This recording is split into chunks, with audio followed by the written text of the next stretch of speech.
चीजें यहाँ पे लिखी है। अगर आपके पास बाइबल है तो पढ़ो। कुलुसी की किताब का पहला अध्याय का 16वां वचन ने कहता है, उसी में, उसी के द्वारा और उसी के लिए। 3 चीजें हैं उसी में, क्योंकि सारी चीजें यीशु में थी, यीशु के द्वारा उत्पन्न हुई और यीशु के लिए उत्पन्न हुई। अब तुम और मैं जो उत्पन्न किए गए हैं, ये मेरे लिए, किसी परिवार के लिए, किसी देश के लिए, किसी और के लिए उत्पन्न नहीं किए गए। हम जो उत्पन्न किए गए हैं वो परमेश्वर के लिए उत्पन्न किए गए हैं, ये ध्यान रखो।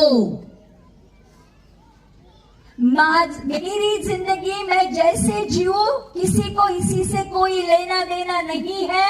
नहीं, जिसने आपको जिंदगी दी है उससे आपको लेना देना है। आप अपने नहीं हो, जिसने आपको उत्पन्न किया है उसके आप हो, ये ध्यान रखो। इसलिए जिंदगी का इस्तेमाल भी बहुत समझदारी से करो। जो आपको पैसा दिया है, जो आपको वक्त दिया है, जो आपको टैलेंट दिया है, जो पैसा दिया है, जो प्रॉपर्टी दी है, जो कुछ भी आपको दिया गया है, ये सब कुछ परमेश्वर की ओर से है। और इसलिए आप ये कभी कह नहीं सकते हो कि ये मेरा पैसा, ये मेरी प्रॉपर्टी, ये मेरा है, वो मेरा है, मैं जैसे चाहे इस्तेमाल करो। नहीं, परमेश्वर की योजना को आपको पूरी करना है तो आपको और आपकी सारी चीजों को आपको परमेश्वर के हाथों में सौंपना पड़ेगा। और परमेश्वर आपको बताएगा कि किस चीज का इस्तेमाल कहाँ कैसे करना है। कितने लोग समझ गए? स्पेशली वक्त हमको मिल लगता है कि फ्री में मिला है।